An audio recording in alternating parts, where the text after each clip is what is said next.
हम नहीं जीते हैं आज, आप ये मत मनाने लगना हम जीत गए। मैटर खत्म। अब किसी को कभी पता ही नहीं चल पाएगा ये नंबर 1563 है कि ये नंबर 15,000 है कि ये नंबर 20,000 है कि ये नंबर 2 लाख है। कभी किसी को कुछ नहीं पता चलने वाला। टुडे वॉज द डे कि आप आके प्रूफ करते कि 1563 को ही ग्रेस दिया था। आप प्रूफ करते आपका ग्रेस का मैकेनिज्म सही था। आज आपने आके क्या बोला कि ग्रेस का कॉन्सेप्ट गलत था, इसको हटा देते हैं। इससे तो और शक बढ़ गया सबका कि एनटीए के ऊपर सबसे पहले जांच हो, बस। अब और कुछ नहीं, अब और कुछ नहीं, अब जांच चाहिए भाई। सुप्रीम कोर्ट में एनटीए का यू टर्न, ये आज का सबसे बड़ा फैसला, सबसे बड़ी खबर है। जिस नीट के एग्जाम में एनटीए ने 1563 छात्रों को ग्रेस मार्क्स दिए थे, आज उस फैसले को एनटीए ने रद्द कर दिया और फिर से इन छात्रों के लिए नई परीक्षा आयोजित कराने की बात कही है। लेकिन क्या ये वाकई छात्रों की जीत है, समझने की कोशिश करते हैं। एनटीए जो कि नीट का एग्जाम कराती है, उस एजेंसी ने कोर्ट में आज कहा कि हम 1563 छात्रों के ग्रेस मार्क्स को विड्रॉ करते हैं, यानी अब उसकी कोई मान्यता नहीं है। ये पहली बड़ी खबर है।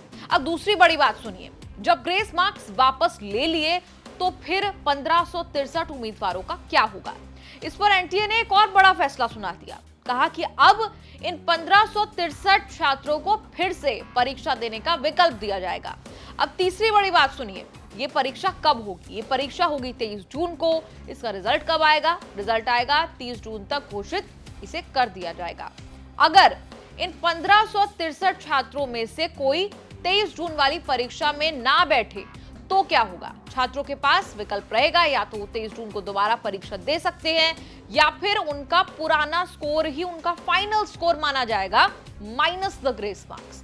फर्ज कीजिए कि आप उन 1563 छात्रों में शामिल हैं, आपके 355 के स्कोर में 50 ग्रेस मार्क्स हैं, आप एग्जाम देने नहीं जाते तो आपके 305 को आपका फाइनल स्कोर माना जाएगा। इसके बाद 6 जुलाई से मेडिकल काउंसलिंग जो है वो शुरू होगी।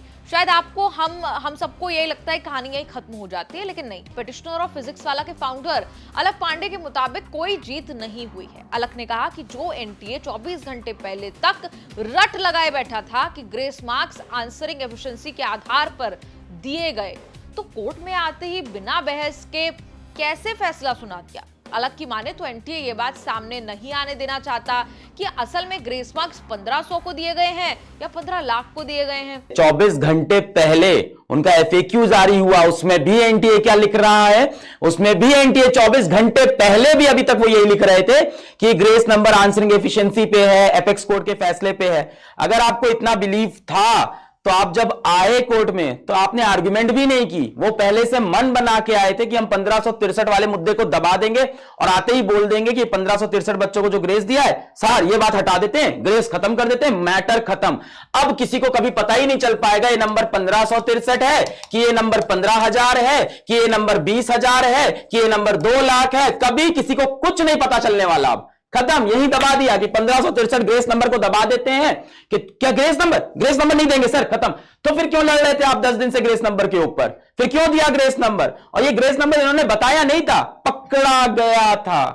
किसी की जीत नहीं हुई है, ना बच्चों की जीत है ना एनटीए की, सबकी हार हुई है। एजुकेशन सिस्टम की हार हुई है, सबकी हार हुई है। मेरे लिए बहुत दुखद मोमेंट है ये। आप अगर सोच रहे हो ना, मीडिया में भी न्यूज में चला रहे हैं कि बच्चों के लिए बड़ी राहत, अलक पांडे को मिली बड़ी राहत, एनटीए ने मानी गलती। अरे गलती है ये, गलती कल 24 घंटे तक पहले तक आपको नहीं पता था। रात भर में आपने डिसाइड कर लिया कि हम कोर्ट में आके आर्ग्यूमेंट ही नहीं करेंगे। अलग कह रहे हैं कि इतनी हाई कट ऑफ क्यों गई, इतना इन्फ्लेशन क्यों आया, इस सवाल का जवाब अब भी नहीं मिला है। अलग ने ये मांग की ना सिर्फ 1563 नंबर की जांच पर, बल्कि एनटीए के सारे ऑपरेशंस पर जांच की मांग की। कहा कि एक इंडिपेंडेंट कमेटी बैठे। अलग कह रहे हैं कि अगर आप सही थे तो कोर्ट में लड़ना चाहिए था, साबित करना चाहिए था कि हमने आखिर ग्रेस मार्क्स क्यों दिए हैं, सही दिए हैं। चलिए हम ये ग्रेस नंबर अब हटा देते हैं, सब मुद्दा खत्म, सब सही। तब भी इतनी हाई रैंक कैसे आ रही है? सवाल तो अभी भी वहीं फंसा है कि इतनी हाई रैंक कैसे आ रही है, इतना इन्फ्लेशन क्यों हुआ, इतना कट ऑफ ऊपर क्यों गया? 1563 थोड़ी इसका जवाब हो सकता है। इस बारे में कोई बात ही नहीं कर रहा है। अब मीडिया में चलेगा बच्चों को मिली बड़ी राहत। कोई राहत नहीं मिली बेटा, आपको कोई राहत नहीं मिली है। अगर 1563 बच्चों का री एग्जाम ये करा भी देते हैं और इन बच्चों में चॉइस दे देते हैं जिसको देना हो जिसको अरे हमें कोई फर्क नहीं पड़ता यार 1563 के नंबर से, हमें इसकी जांच चाहिए, हमें इस नंबर की जांच चाहिए, हमें पूरे डेटाबेस की अब जांच चाहिए। There should be a committee, there should be an independent committee, एक इंडिपेंडेंट कमिटी चाहिए हमें जो निष्पक्ष जांच करे एनटीए के सारे ऑपरेशन पे। It's a failure of SOPs of NTA, it's a failure of process of NTA. किस प्रोसेस से एग्जाम कराते हैं, पूरी तरह से इनकेपेबल साबित हुए। अरे लड़ते ना अपने मुद्दे पे, प्रूफ करते ना कि हमने ग्रेस नंबर सही दिए थे। जो सच्चा आदमी होता है वो आके अपनी बात पे लड़ता है। आपने आते ही बोला कि सबसे पहले ग्रेस का मुद्दा दबा देते हैं और सब खुश हो जाएंगे और मैटर दब जाएगा। मेरी भी हार है, आपकी भी हार है, एनटीए की भी हार है, एजुकेशन सिस्टम की हार है, किसी की जीत नहीं हुई है। अब सवाल ये कि क्या केस यहीं खत्म हो गया है? जी नहीं, अलख ने कहा कि अभी सुनवाई बाकी है। कुछ 3 अहम बिंदु उन्होंने गिनवाए। कहा कि एनटीए और एजेंसी के पूरे डेटाबेस पर जांच हो। उन छात्रों का क्या जो कोर्ट नहीं पहुंच पाए, ना उन्हें ग्रेस मिले थे, ना दोबारा परीक्षा का मौका मिल रहा है। सबसे पहली डिमांड है एनटीए की जांच हो, इनके पूरे डेटाबेस की जांच हो कि कहां कहां कितनी इरेगुलरिटीज है, कितने बच्चों को ग्रेस दिया, कितने बच्चों क्या क्या किया, मुझे अब पता ही नहीं है। इट्स पॉइंट कि हमारा कॉन्फिडेंस और हिल गया। शायद आके ये आज आर्ग्यू करते, अपने अच्छे पॉइंट रखते, प्रूव करते ना। टुडे वाज द डे कि आप आके प्रूफ करते कि 1563 को ही ग्रेस दिया था। आप प्रूफ करते आपका ग्रेस का मैकेनिज्म सही था। आज आपने आके क्या बोला कि ग्रेस का कॉन्सेप्ट गलत था, इसको हटा देते हैं। इससे तो और शक बढ़ गया सबका। सेकेंड पॉइंट, ये जो आपने बोला है 1563 बच्चों को री एग्जाम और री नीट देने की आपने जो बोली है, तो मेरा अब सवाल इसके ऊपर है right to equality. Right to equality इन्हीं को क्यों दे रहे हो आप? बहुत सा बच्चा है, गरीब घर का है या शहरों में भी रहता है, जो माननीय हाईकोर्ट में पिटीशन नहीं दाखिल किया, उसको क्यों नहीं टाइम लॉस के बदले ग्रेस मिला और अब री नीट मिल रहा है? आप कहते हो सिर्फ 1563 बच्चे का समय का नुकसान हुआ। मैं आपको बताता हूं कितने बच्चों का समय का नुकसान हुआ। मैंने कल भी बताया था, क्लैट 2018 और नीट 2024, जरा ये कहानी देखिएगा, कंपैरिजन देखिएगा। क्लैट 2018, नीट 2024, दोनों में क्या चीज कॉमन है? दोनों में टाइम लॉस कॉमन है। यहां भी टाइम लॉस हुआ है और यहां भी टाइम लॉस हुआ है। आप देखिएगा, बड़ी खतरनाक चीज आपको दिखेगी। क्लैट 2018 में कुल 25 लोग ने रिट पिटीशंस डाली। क्या डाली? रिट पिटीशंस की अगर मैं बात करूं, कितने लोग ने डाली थी वहां? रिट पिटीशंस डाली थी 25 लोगों ने। यहां रिट पिटीशन कितने डाली? 1563 ने। यहां माननीय सुप्रीम कोर्ट ने कहा कि आप एक नई ईमेल आईडी बनाओ, सारे बच्चों को बताओ और बोलो जिसका जिसका समय का नुकसान हुआ है आके बताए और अपनी कमिटी बना के जांच करो वो सही बोल रहा है कि गलत। कमिटी बनी, जांच की और जो एक्चुअल नंबर फाइनल में आए, एक्चुअल नंबर कितने बच्चों का समय का नुकसान हुआ था, वो 5667 था, 77। यानी इसका कितना गुना? 25 दूना 50, 0 3, 200 गुना। ये थे एक्चुअल नंबर जिनका टाइम लॉस हुआ था। यहां तो बात दबा दी, 1563 का टाइम लॉस हुआ, अब इसको दबा देते हैं। आपने सिर्फ रेट पिटीशंस देखी, आपने बच्चों के लिए कोई पोर्टल ओपन नहीं किया, आपने कोई जांच नहीं कितने बच्चों का समय नुकसान। अगर मैं इसी का यहां पे कॉपी लगाऊं, कितने बच्चों का समय का नुकसान हुआ है इंटू 200, ये एक्चुअल नंबर आएगा। ये नंबर कितना होगा? 3 लाख।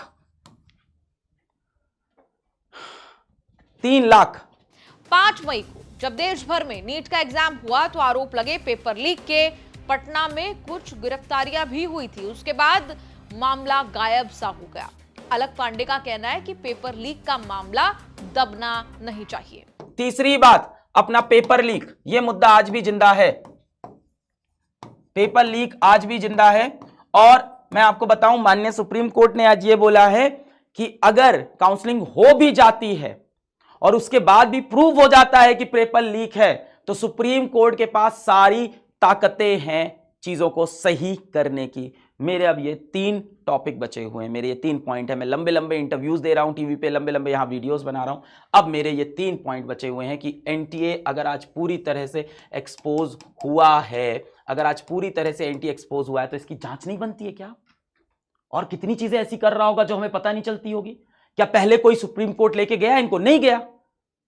आज एक शिक्षक लेके गया तो वहां जाते ही गलतियों को छुपाना शुरू कर दिया कि 1563 बच्चों का ग्रेस में दबा देता हूं। It's a big question on each of us. हम सब पे एक बड़ा सवाल है। यहां ध्यान देना जरूरी है कि एनटीए ने जो आज फैसला किया है उसका असर सिर्फ और सिर्फ 1563 बच्चों पर नहीं है। इसे ऐसे समझिए कि जिन बच्चों की दोबारा परीक्षा होगी उनके अंक पहले की तरह नहीं रहेंगे। तो जाहिर है कि जब नंबर बदलेंगे तो अभी जो उनकी रैंक मिली हुई है वो भी बदल जाएगी। अगर एक ही बच्चे की रैंक बदलती है तो उसका असर उसके आगे पीछे की रैंक पर भी पड़ता है। मान लीजिए किसी की रैंक 8 थी जो बदलकर 20 हो गई, तो जिसकी रैंक 9 थी उसकी 8 हो जाएगी, जो पहले से 20वीं रैंक पर था उसकी वो 21वीं पर चला जाएगा। ये एक उदाहरण मात्र है। इस हिसाब से नीट यूजी 2024 की मेरिट लिस्ट, रैंक लिस्ट में असर देखने को मिल सकता है। वहीं कोर्ट ने नीट काउंसलिंग पर रोक लगाने से मना भी किया है। आपका इस पूरी रिपोर्ट पर क्या कहना है? कमेंट्स में जरूर बताइए। गंभीर विषय है, हम आपकी राय भी जानना चाहते हैं। बहुत बहुत शुक्रिया।